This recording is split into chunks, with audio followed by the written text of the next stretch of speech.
وَقُلْ جَاءَ الْحَقُّ وَزَهَقَ الْبَاطِلُ إِنَّ الْبَاطِلَ كَانَ زَهُوقًا۔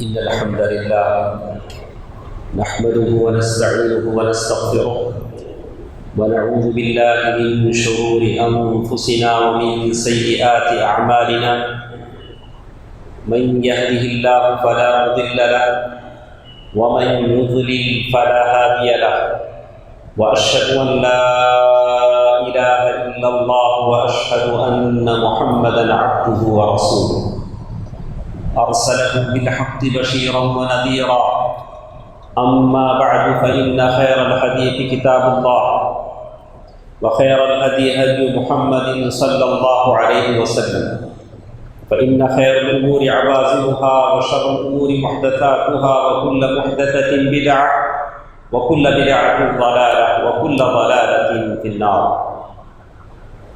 فأعوذ بالله من الشيطان الرجيم بسم الله الرحمن الرحيم يا أيها الذين آمنوا كتب عليكم الصيام كما كتب على الذين من قبلكم لعلكم تتقون۔ محترم حضرات، بزرگوں، دوستوں، عزیزوں، ماں اور بہنوں، چھوٹے بچوں کو اللہ تعالیٰ کا سب سے بڑا کرم احسان میرے اوپر اور آپ تمام کے اوپر ہے کہ آپ اور ہم صحت کے ساتھ روزے کی حالت میں اللہ کی اس گھر میں جمع ہیں۔ اس سے بڑھ کر کوئی نعمت نہیں ہو سکتی۔ اللہ نے ایمان دیا، صحت دی، روزے کی حالت میں اللہ کی اس گھر میں اپنے آپ کو اور مجھے مہمان بنایا۔ یہ اللہ تعالیٰ کی سب سے بڑی نعمت ہے۔ سورۃ البقرہ آیت نمبر 180 پر 6 میں نے آپ کے سامنے تلاوت کی، جس میں اللہ تبارک و تعالیٰ فرماتے ہیں، اے ایمان والو، ہم نے تمہارے اوپر روزے فرض کیے، کما کتب علی الذین من قبلکم، تم سے پہلے جو نیک لوگ تھے ان پر بھی ہم نے روزے فرض کیے۔ مقصد یہ ہے لعلکم تتقون، شاید کہ آپ لوگ متقی بن جائیں، تقوی والے بن جائیں۔ ہر چیز کا ایک مقصد ہوتا ہے۔ آدمی کھانا کھاتا ہے، کیوں کھاتا ہے؟ پیٹ بھرے۔ کپڑے پہنتا ہے، کیوں پہنتا ہے؟ جسم چھپے۔ ہر چیز کا ایک مقصد ہوتا ہے۔ یہ جو روزہ اللہ تعالیٰ نے فرض کیا ہے، اللہ تعالیٰ کیا یہ چاہتے ہیں کہ آپ کو بھوکا پیاسا رکھے؟ بولا کہ لعلکم تتقون، شاید کہ تمہارے اندر تقوی پیدا ہو۔ یہ تقوی کیا چیز ہوتی ہے؟ مختلف لوگوں نے مختلف تعریفیں کی۔ بہتر تعریف جو کی کہا العمل بطاعت اللہ علی نور من اللہ یعنی اللہ تعالیٰ کی اطاعت اور بندگی کی جائے۔ اللہ تعالیٰ نے جو علم اور روشنی دی ہے اس کے مطابق آپ اللہ تعالیٰ کی بندگی کریں۔ ترجو ثواب اللہ، اللہ تعالیٰ کے ثواب کی امید کرتے ہوئے۔ بات آپ کی سمجھ میں آئی؟ تقویٰ کسے بولتے ہیں؟ اللہ تعالیٰ کی آپ بندگی کریں، عبادت کریں، ویسے کریں جیسے اللہ نے اپنے رسول کی زبانی کہا ہے، اپنی مرضی سے۔ ترجو ثواب اللہ، امید یہ ہو کہ اللہ آپ کو ثواب دے۔ اسی طرح کہا اللہ تعالیٰ کی معصیت کو چھوڑو۔ اللہ تعالیٰ نے جیسے کہا کہ یہ غلط ہے، یہ غلط ہے، گناہوں سے بچو، اور اللہ تعالیٰ کے عذاب سے ڈرتے ہوئے چلو، اس کا نام تقویٰ ہے۔ سبحان اللہ۔ ابی بن کعب، ان سے عمر رضی اللہ تعالیٰ عنہ نے پوچھا کہ تقویٰ کسے کہتے ہیں؟ انہوں نے کہا کہ تقوی کا مطلب ہے کہ جب تم کسی کانٹے دار جھاڑی سے گزرو تو جیسے کپڑوں کو سمیٹتے ہوئے چلتے ہو کہ کہیں کوئی کانٹا چبھ نہ جائے، ویسے گناہوں سے بچ کے چلو۔ صرف مسجد میں اللہ اللہ نہیں، بازار میں جاؤ، اپنے آنکھوں کو بچا کے چلو۔ کاروبار کر رہے ہو تو حرام کے پیسے سے بچ کے چلو۔ کاروبار کرو لیکن حرام سے بچ کے چلو، یہ تقویٰ ہے۔ بازار میں چل رہے ہو، نگاہوں کو بچا کے چلو۔ بات کر رہے ہو تو زبان کو بچا کے چلو کہ کہیں جھوٹ نہ نکل جائے۔ ہاں، سوچ رہے ہو تو مجرمانہ سازشانہ ذہن سے مت سوچو، ہر ایک کے لیے اچھا سوچو۔ میں اچھا رہوں، میرا بھائی اچھا رہے، میں نفع کماؤں، میرا بھائی نفع کمائے، یہ تقویٰ ہے، یہ تقویٰ ہے۔ اپنے بچوں کے بارے میں، بیوی کے بارے میں، دوستوں کے بارے میں، ہر ایک کے بارے میں اچھا سوچو، یہ تقویٰ ہے۔ لعلکم تتقون، شاید کہ تم متقی بن جاؤ۔ اللہ تعالیٰ نے ہم لوگوں کو ہی نہیں، سارے لوگوں کو اس کا حکم دیا، کہا وَلَقَدْ وَصَّيْنَا الَّذِينَ أُوتُوا الْكِتَابَ مِن قَبْلِكُمْ وَإِيَّاكُمْ أَنِ اتَّقُوا اللَّهَ، ہم نے تم سے پہلے جو لوگ آئے ان سے بھی کہا کہ تم لوگ تقویٰ اختیار کرو۔ أَنِ اتَّقُوا اللَّهَ، اللہ کے نبی صلی اللہ علیہ وسلم سے کہا گیا یا ایھا النبی اتق اللہ، اے نبی اللہ سے ڈریے، تقویٰ اختیار کیجیے۔ دوستو عزیزو، ماں اور بہنوں، چھوٹے بچوں، رمضان کا مہینہ ہمارے پاس آیا۔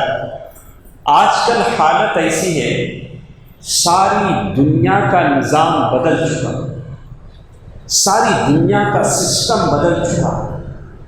پہلے لوگ ہفتے میں ایک آدھ مرتے تھے، اب جا کر دیکھیے قبرستان لبالب بھرے ہوئے ہیں، ایمبولینس کھڑے ہوئے ہیں، عجیب منظر ہے۔ لوگ بڑی تیزی کے ساتھ دنیا سے جا رہے ہیں۔ آپ مانتے ہیں؟ آپ اس بات کو مانتے ہیں؟ ضرور مانیں گے، اس لیے کہ آپ اخبار پڑھتے ہیں۔ دنیا کا سارا نظام سسٹم بدل چکا، لوگوں کی بکثرت اموات ہونے لگی، آپ کے کھانے بدل گئے۔ پہلے پتہ نہیں آپ کیا کیا کھاتے تھے، اب کوئی بولتا ہے کہ اسٹیم لو تو اسٹیم لیتے ہیں، ہلدی لگایا، پیاز کھاؤ، پیاز کھاتے ہیں۔ ارے سارا کھانے کا سسٹم بدل گیا، آپ کا لباس بھی بدل گیا۔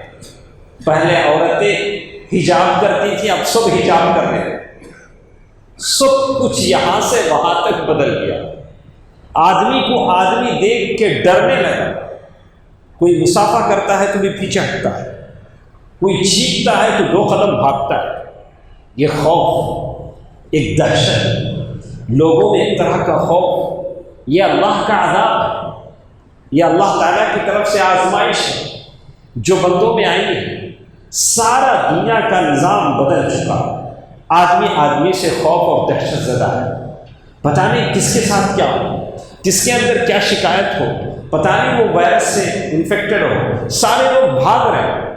عجیب، قیامت سے پہلے قیامت کا منظر ہے، لوگ عجیب کشمکش میں مبتلا ہیں۔ بعض گھر تو ایسے ہیں گھر کی ساری فیملی بیمار ہے۔ اللہ تعالیٰ سارے مسلمانوں کو شفا دے۔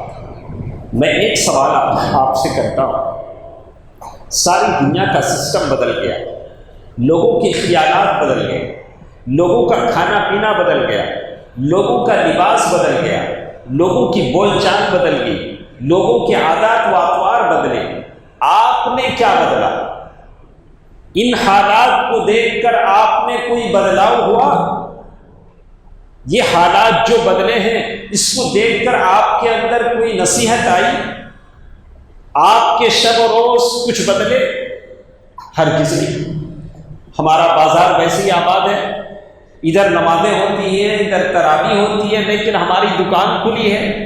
اللہ کے بندو شرم کرو، کبھی تم سوچتے کہ چلو سال بھر ہم کماتے ہیں، رمضان کا مہینہ آیا ہے، افطار کے بعد سے 1 گھنٹہ دکان کھلی رکھیں گے، اس کے بعد تراویح کے لیے آ جائیں گے، نماز کی پابندی کریں گے، رمضان کا مہینہ چھوٹ نہ پائے۔ کبھی کسی کے دل میں کوئی خیال آیا؟ دیکھا کہ لوگ بکثرت مر رہے ہیں، چلو اللہ تعالیٰ کے قریب ہوتے ہیں، بارگاہ الہی میں التجا کرتے ہیں، اللہ کے دربار میں گڑ گڑاتے ہیں کہ اللہ اس بیماری کو اٹھا دے۔ تم نے اپنے بازاروں کو سجایا، اللہ نے قبرستانوں کو سجایا۔ احتیاط کریں، اللہ تعالیٰ سے شرم کریں، حیا کریں۔ سال بھر ہم کماتے ہیں، 1 مہینہ اللہ تعالیٰ کے لیے اگر وقت سے پہلے اگر آپ آ جائیں، 1 گھنٹہ دکان کھلی رکھیں، بند کر دیں اپنا کاروبار۔ کون کتنے بڑے بڑے مالدار دنیا سے جا رہے ہیں، روزانہ آپ اخباروں میں دیکھ رہے ہیں، یعنی کوئی آدمی مختص نہیں ہے، بڑے سے بڑے علماء، بڑے سے بڑے واعظین، صلحاء، فاسقین، فاجرین، موت نے کسی کو نہیں چھوڑا۔ سبحان اللہ، انجام الگ الگ ہے۔ صالحین، واعظین، اتقیاء، ابریا، وہ اللہ کی جنت میں جائیں گے انشاءاللہ۔ اللہ تعالیٰ ہر ایک کو اس کے انجام کے ساتھ کرے گا۔ احساس ہے دنیا بدل گئی ہے، لیکن آپ اور ہم نہ بدلیں، ہم اپنی زندگی کے شب و روز کو نہ بدلیں، ہماری زبان پر سچائی نہ آئے، ہمارے گھر میں ویسے ہی اپنی بیویوں کو اوپر ہم ظلم کرتے رہیں، اپنے بچوں کو بغیر پرورش کے چھوڑ دیں، دنیا بدلتے رہے۔ دنیا سے ہمیں کیا لے جانا؟ دنیا سے لوگ کیا لے کے جا رہے ہیں؟ 3 دن کے اندر قبرستان کی طرف جا رہے ہیں، موت کے منہ میں جا رہے ہیں۔ یہ لوگ دنیا سے کیا لے جا رہے ہیں؟ شرم کریں۔ یہ وقت ہے کہ آدمی اپنے آپ کو اللہ کی طرف لگائے، اپنے آپ کو متقی بنائے۔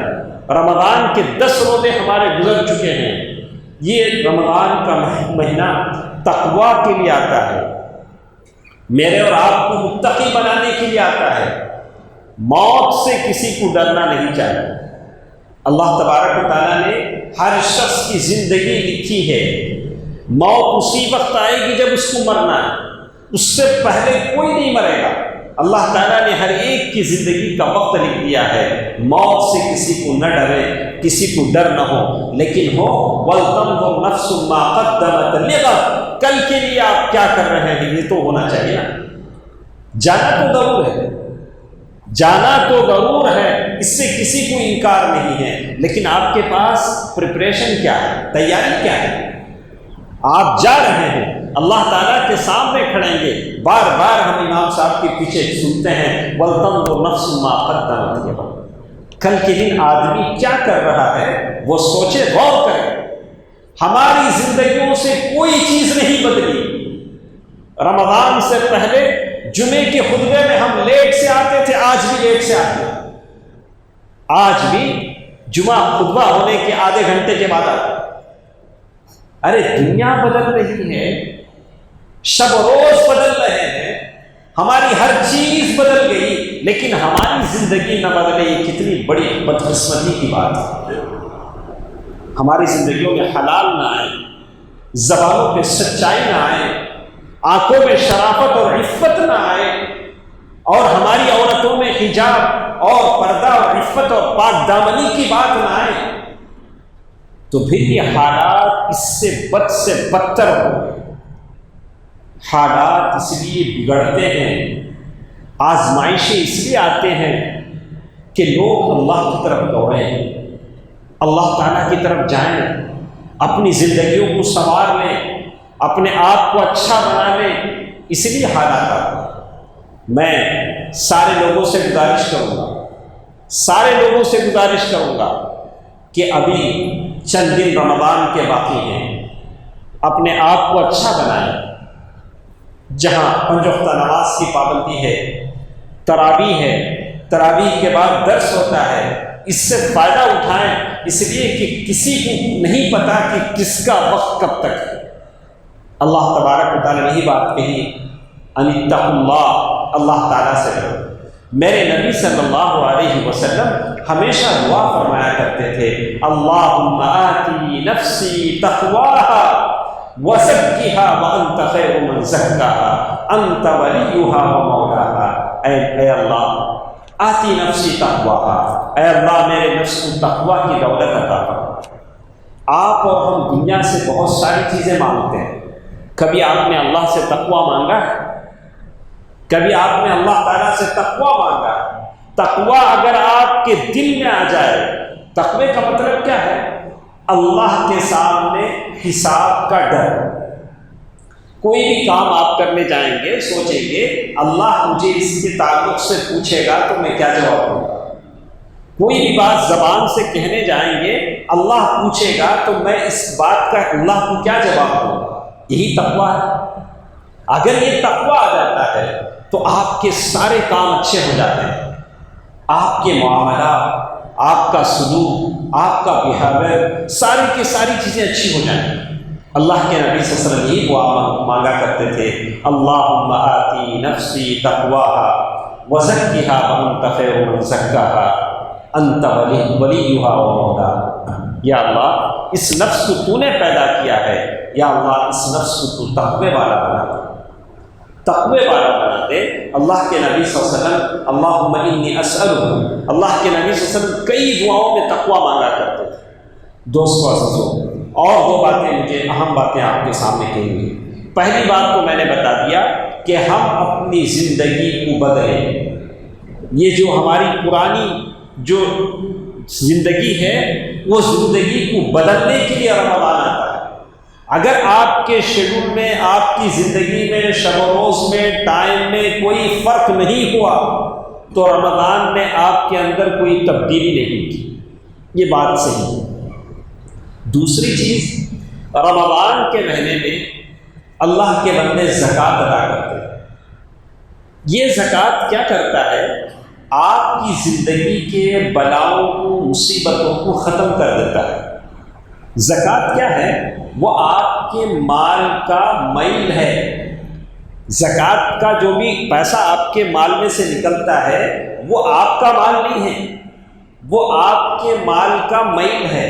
آپ کے جسم سے میل نکلتا نہیں ہے تو اس سے بھی خراب۔ اگر یہ مال، یہ پیسہ آپ کے مال میں رہے گا تو آپ کے مال کو بھی بگاڑ دے گا۔ اللہ تعالیٰ کو معلوم ہے اپنا مال کیسا لینا، اللہ تعالیٰ کسی اور ذریعے سے دے گا۔ تو آپ جو بھی زکوٰۃ ہے اس زکوٰۃ کو نکالنے کی کوشش کریں۔ والذین یکنزون الذهب والفضة ولا ينفقونها في سبيل الله فبشرهم بعذاب أليم۔ اللہ تعالیٰ نے کہا کہ جو لوگ سونا اور چاندی جمع کرتے ہیں، ولا ينفقونها في سبيل الله، اللہ کے راستے میں خرچ نہیں کرتے، فبشرهم بعذاب أليم، ان کو دردناک عذاب کی خوشخبری سنا دیجیے۔ یوم یحمى علیہا فی نار جہنم، جس دن جہنم میں وہ گرم کیا جائے گا، فتقوی بها جباہہم وجنوبہم وظہورہم ھذا ما کنزتم لانفسکم فذوقوا ما کنتم تکنزون۔ اللہ تعالیٰ یہ جو زیورات، آپ کی بیوی کے پیارے پیارے زیورات، مہنگے مہنگے زیورات جو آپ بڑی خوشی کے ساتھ شاپنگ کرتے ہیں، محترمہ کو لے جا کے، کرنا چاہیے، محترمہ کا حق ہے کہ آپ ان کو اچھے اچھے زیورات دلائیں، وہ آپ کی بیوی ہے، وہ آپ کے لیے سب کچھ کرتی ہے، تو آپ کا حق ہے کہ اپنی بیوی کو سونے کے کنگن دلائیں، زیور دلائیں، لیکن اس کا زکوٰۃ بھی ادا کریں، اس کا زکوٰۃ بھی ادا کریں۔ اگر اس لیے کہ بیوی زیور پہنتی آپ کے لیے زیور پہنتی ہے، کیا آپ کو اچھا لگے گا کہ اللہ تبارک و تعالیٰ اسی سونے کو داغ کر انگار لگائے؟ اس سلسلے میں ایک مسئلہ آپ کے سامنے بتا دوں کہ ایک پرانا اختلاف علماء میں ہے کہ استعمال کے زیور میں زکوٰۃ نہیں۔ زکوٰۃ کس میں ہے؟ اگر گولڈ بسکٹ آپ کے گھر میں ہے، یعنی بسکٹ کی شکل میں، ڈالر کی شکل میں گولڈ آپ نے چھپا کے اندر لاکر میں رکھا ہے تو اس میں زکوٰۃ ہے۔ یہ جو اس بیوی جو گلے میں پہنتی ہے، ڈیلی یوز کے جو ہار ہوتے ہیں، اس میں زکوٰۃ نہیں ہے۔ علماء نے کہا، جو علماء امام شافعی ہیں، امام احمد ہیں، لیکن امام ابو حنیفہ رحمہ اللہ نے کہا کہ نہیں، اس پر بھی زکوٰۃ ہے۔ ڈیلی یوز کے زیوروں پر بھی زکوٰۃ ہے۔ امام ابو حنیفہ رحمہ اللہ کا مسلک ہے، اور علماء اہل حدیث بھی یہ کہتے ہیں کہ ڈیلی یوز کے استعمال پر بھی زکوٰۃ ہے۔ دونوں چیزیں بتانا ضروری ہے، میں نے دونوں چیزیں بتا دی ہیں۔ اب آپ کا اختیار ہے، جس پر آپ کا دل اطمینان ہوتا ہے آپ اسے کیجیے، اس لیے کہ بہت ساری حدیثیں آتی ہیں۔ اللہ کے نبی صلی اللہ علیہ وسلم کے پاس ایک خاتون آتی ہیں، اس کے ہاتھوں میں کنگن ہیں، تو مسکتان من ذہب، اللہ کے نبی صلی اللہ علیہ وسلم نے پوچھا کہ اے خاتون کیا تو اس کا زکوٰۃ دیتی ہے؟ تو اس عورت نے کہا کہ نہیں، تو اللہ کے نبی صلی اللہ علیہ وسلم نے فرمایا کہ پھر تو اللہ اسے جہنم میں جلائے گا۔ تو اس نے دونوں نکال کر رکھ دیے، کہا ہما للہ ولرسول، یہ دونوں اللہ اور اس کے رسول کے لیے۔ تو معلوم یہ ہوا کہ زکوٰۃ یہ غریبوں کا حق ہے، آپ اسے نکالیں۔ جس کے پاس 85 گرام سونے سے زیادہ اگر کسی کے پاس ہے تو اس میں سے وہ زکوٰۃ نکالے گا، سارے زیورات کو وزن کریں گے کتنے ہوتے ہیں۔ 85 گرام سونے سے کم ہیں تو آپ کو زکوٰۃ دینے کی ضرورت ہے، 85 گرام سے زیادہ ہیں تو آپ اس زیورات میں زکوٰۃ دیں گے، اور یہ زکوٰۃ کسے دیں گے؟ اللہ تعالیٰ نے 8 لوگوں کو بیان کر دیا، انہی 8 لوگوں کو دینا ہے۔ انما الصدقات للفقراء والمساکین والعاملین علیہا، یعنی فقیر، مسکین، اس کے لیے کام کرنے والے، تعریف قلب کے لیے، وفی الرقاب، اور گردن آزاد کرنے میں، والغارمین، قرض دار، وفی سبیل اللہ وابن السبیل، اللہ کے راستے میں مسافر۔ اللہ تعالیٰ نے 8 طریقے بتا دیے کہ انہی لوگوں کو آپ زکوٰۃ دیں، اپنی مرضی سے جسے چاہے آپ زکوٰۃ نہیں دیں گے۔ تو بہرحال زکوٰۃ دینے کی بات جب آتی ہے، غریبوں کو دیں یا ایسے اداروں کو دیں جو غریبوں کی مدد کرتے ہیں۔ آپ یہ سمجھتے ہیں، ہم کہتے ہیں کہ بھئی دعویٰ سینٹرز ہیں، مساجد ہیں، مدرسہ چلتا ہے، بچے یہاں پڑھتے ہیں، وہاں زکوٰۃ آپ دے سکتے ہیں، دعویٰ سینٹرز کو دے سکتے ہیں، وہ لوگ خود کھا نہیں جائیں گے آپ کا زکوٰۃ، وہ لوگ پھر غریبوں کو بانٹتے ہیں، غریبوں کی مدد کرتے ہیں، تو آپ ان لوگوں کو زکوٰۃ دے سکتے ہیں۔ یا آپ کے خاندان کے غریب ہیں تو آپ ڈھونڈ کر ان کو دیجیے، اور اچھی طرح یاد رکھیے، غریب کے پاس آپ جا کر زکوٰۃ دیں گے، غریب آپ کے پاس آ کر نہیں لے گا۔ غریب کے پاس آپ جا کر زکوٰۃ دیں گے، غریب آپ کے پاس زکوٰۃ لینے کے لیے نہیں آئے گا، یہی اصول ہے۔ تو اللہ تبارک و تعالیٰ نے انما الصدقات للفقراء، زکوٰۃ لینے والوں کی ساری تفصیل بتا دی۔ تو دوستو عزیزو، سب سے کہتا ہوں کہ زکوٰۃ ادا کرو، ہو سکتا ہے اللہ تعالیٰ یہ جو بیماری آئی ہے، اللہ تعالیٰ زکوٰۃ کی برکت سے یہ بیماری ہم سے اٹھا لے، یہ بیماری کو اللہ تبارک و تعالیٰ ختم کر دے، اللہ تعالیٰ ہم سب پر کرم فرمائے۔ اس لیے کہ ہم زکوٰۃ نہیں دیتے ہیں تو اللہ کے قانون کو توڑتے ہیں۔ اسی قانون کے توڑنے پر ابو بکر رضی اللہ تعالیٰ عنہ نے لوگوں سے جنگ کیا تھا کہ اگر وہ زکوٰۃ نہیں دیتے ہیں تو میں ان سے جنگ کروں گا، وہ مسلمان نہیں ہیں، اس لیے کہ اللہ تعالیٰ نے یہ اسلام کے ارکان میں سے اسے شمار کیا۔ اسی طرح زکوٰۃ کی جب بات آتی ہے تو آدمی اللہ تبارک و تعالیٰ سے ڈرے۔ ہر آدمی، جیسے میں نے بتایا کہ سونے میں 80 پر 5 گرام سونا اور اسی طرح 525 گرام چاندی ہے، اگر کسی کے پاس پیسہ ہے، کیش ہے، سال بھر جمع ہے اور وہ 85 گرام سونے کے برابر ہے تو اس پر بھی اس کو زکوٰۃ دینا ہے۔ اور اسی طرح کسی کے پاس گھر ہے اور گھر کا کرایہ اتنا آتا ہے کہ 85 گرام سونے کے برابر ہے، سال بھر وہ کرایہ رہتا ہے تو اس پر بھی اسے زکوٰۃ دینا ہے۔ اسی طرح شیئر مارکیٹ کے شیئرز ہیں، کسی نے شیئرز خریدے ہیں، کچھ شیئرز ایسے ہوتے ہیں جس کو لے کر ہم رکھ لیتے ہیں، بیچتے نہیں، وہ شیئرز ہمارے پاس رہتے ہیں، کہا کہ اگر اس کی ویلیو بھی ایسی ہے تو اس پر زکوٰۃ دے گا۔ تو بہرحال یہ سارے مسائل ہیں جس کا جاننا اور عمل کرنا ضروری ہے۔ ایک اور چیز جو مجھے آپ کے سامنے بتانی ہے وہ دعا کے بارے میں۔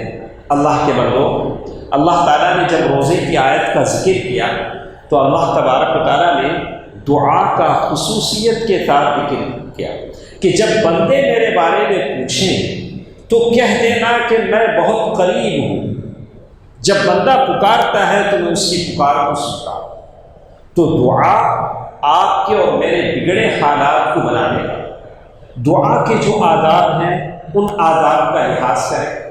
ہم وطر میں بھی دعا کرتے ہیں، اور دعا کے بعد ایک بات کی طرف میں ساروں کی توجہ دلا دوں کہ دعا کے بعد چہرے پر ہاتھ پھیرنے کی کوئی روایت نہیں۔ اچھی طرح سن لیں، دعا کرنے کے بعد چہرے کے اوپر جو لوگ ہاتھ پھیر لیتے ہیں، اللہ کے نبی صلی اللہ علیہ وسلم نے کئی بار دعا کیا، لیکن کبھی یہ ثابت نہیں کہ اللہ کے نبی صلی اللہ علیہ وسلم نے چہرے پر ہاتھ پھیرا ہو، چاہے وہ وطر دعائے قنوت ہو چاہے عام دعا ہو۔ چہرے پر ہاتھ پھیرنے کی کوئی چیز صحیح نہیں ہے، یہ کیا روایت ہے لیکن ضعیف ہے۔ اسی طرح دعا کے آداب میں سے اور ایک ادب جو مجھے بتانا تھا کہ بہت سارے لوگ دعا کرتے ہوئے ایسے دعا کرتے نہیں، ایسا بھی دعا کرتے ہیں تو دعا ایسے ہوتی، تو ایسے تو کبھی دعا کا مطلب ہے کہ آپ دونوں ہاتھ جوڑ کر ایسے دعا کرو، ایسے دعا کرنا کبھی ثابت نہیں ہے، اس لیے کہ دعا تو ایسے ہی ہوتی ہے۔ تو دعا کے آداب میں ان ساری چیزوں کا لحاظ رکھیں، اور بہترین دعا اللہ کے نبی صلی اللہ علیہ وسلم نے فرمایا ربنا آتنا فی الدنیا حسنہ وفی الآخرۃ حسنہ وقنا عذاب النار۔ دنیا اور آخرت کی بھلائیاں ہیں۔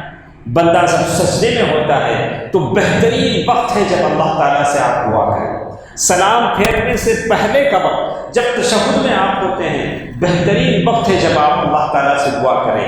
رات کے وقت من تعار باللیل، رات کو جب آپ ہوشیار ہوتے ہیں، سحری سے پہلے جب ہوشیار ہوتے ہیں تب دعا کریں لا الہ الا اللہ وحدہ لا شریک لہ۔ جو دعا کر سکتے ہیں، سحری کو جب آپ اٹھتے ہیں تھوڑا سا وقت رہتا ہے، اس میں سے اللہ کے نیک بندے دعا کرتے ہیں، کچھ بندے موبائل کے ساتھ بیٹھ جاتے ہیں۔ اس وقت بھی کچھ لوگ موبائل میں ہوتے، ارے اللہ کے بندے وبالاسحار هم یستغفرون، یہ سحر کا وقت ہے، استغفار کرنے کا وقت ہے، اللہ تعالیٰ سے گڑ گڑانے کا وقت ہے۔ تو میں سارے میرے بھائیوں سے کہوں گا کہ اللہ تعالیٰ سے دعا کریں تاکہ یہ حالات ختم ہو، یہ ہماری جو حالات ہیں ختم ہو۔ جتنے لوگ میری آواز سن رہے ہیں، آپ کی دعائیں ہیں، استغفار ہے، اللہ تعالیٰ کی طرف تضرع ہے اور لجوء ہے جو اس مصیبت کو ختم کر سکتا ہے۔ یہ مصیبت کی بیماری ختم ہو سکتی ہے، اور اللہ تعالیٰ سے دعا ہے کہ اللہ تعالیٰ ان باتوں پر مجھے اور آپ کو عمل کرنے کی توفیق دے۔ اور پھر ایک بار میں جتنے ہمارے لوگ ہیں سب سے کہوں گا کہ جہاں تک ہو سکے اس بیماری سے بچنے کے لیے جو احتیاطی اقدام ہیں اسے بچانا ہے۔ شاید یہ ماسک کا استعمال کرنا ہے، مذاق نہیں۔ بہت سارے لوگ بولتے ہیں مذاق یہ ماسک پہننے سے سانس گھٹتی۔ ہماری عورتیں کب سے نقاب پہنتی ہیں؟ سب کے سانس گھٹتی۔ ہاں، ہماری جو عورتیں ہیں کب سے برقع پہنتی ہیں؟ وہ ماسک ہی تو پہنتی ہیں، منہ پہ نقاب پہنتی ہیں، سب کے سانس گھٹ گئی کیا؟ تو یہ ساری بیکار باتیں ہیں۔ آدمی بیماری سے بچنے کے لیے ماسک استعمال کرے، اور یہ احتیاطی تدابیر ہے۔ اور اسی طرح فاصلاتی یہ ہے کہ دور دور بیٹھنا اور احتیاط کرنا اور سینیٹائزر کا استعمال کرنا، یہ سب بیماری سے بس اللہ تعالیٰ پر توکل کریں۔ اللہ تعالیٰ کی توکل میں یہ بھی شامل ہے کہ آپ جو احتیاط ہے اسے استعمال کریں۔ اللہ کے نبی صلی اللہ علیہ وسلم جنگ کے لیے نکل رہے ہیں تو اللہ کے نبی صلی اللہ علیہ وسلم نے لوہے کا ڈریس پہنا۔ ہاں، ہجرت کے لیے مکے سے مدینہ آ رہے ہیں تو کہہ رہے ہیں کہ 2 اونٹوں کو اچھا چارہ کھلا کر تیار کرو، یہ اسباب ہیں۔ اب اگر کوئی پوچھے ارے اللہ پر بھروسہ نہیں، اللہ پر بھروسہ نہیں، کیوں اللہ کے نبی صلی اللہ علیہ وسلم نے لوہے کا ڈریس پہنا؟ ارے اللہ کے نبی نے بتایا قوم کو احتیاط کرو، احتیاط کرو، ماسک کا استعمال کرو، دواؤں کا استعمال کرو، جو آداب ہیں طریقے ہیں اس کا استعمال کرو، اور شافی اللہ تعالیٰ ہے، شفا دینے والا اللہ تعالیٰ۔ تو دوستو عزیزو، یہ چند باتیں ہمارے ساتھ تھیں۔ پھر ایک بار میں آپ سے کہوں گا کہ ہمارے پاس بہت کم وقت رہ گیا ہے، ہم اپنے آپ کو بدلیں، اللہ تعالیٰ کا قربت اختیار کرنے کی کوشش کریں، اللہ کے بارگاہ میں بار بار دعا کریں، اور جن لوگوں نے ابھی تک زکوٰۃ نہیں دی ہے وہ اپنے زکوٰۃ کا حساب کریں، جلد سے جلد اس ذمہ داری سے سبکدوش ہو جائیں۔ اللہ تعالیٰ جتنے حاضر ہیں تمام کو اللہ تعالیٰ نیک توفیق دے، اللہ تعالیٰ جتنے بیمار ہیں اللہ تعالیٰ تمام کو شفائے عاجلہ عطا فرمائے، شفائے کلی عطا فرمائے۔ یا اللہ تمام لوگوں کی روزی روٹی میں برکت عنایت فرما۔ یا اللہ جتنے کاروبار حضرات ہیں تمام کی تجارتوں میں برکت عطا فرما۔ یا اللہ جو قرض دار ہیں ان کے قرضوں کی ادائیگی کا ذریعہ فرما دے۔ یا اللہ جو پریشان ہیں ان کی پریشانی کو دور فرما۔ یا اللہ ہمارے تمام مرحومین کی مغفرت فرما۔ یا اللہ ان کے قبروں کو نور سے بھر دے۔ آمین۔ صدق اللہ العلی العظیم ونفعني وإياكم بالآيات والذكر الحكيم إنه تعالى جواد الملك الكريم الرؤوف الرحيم۔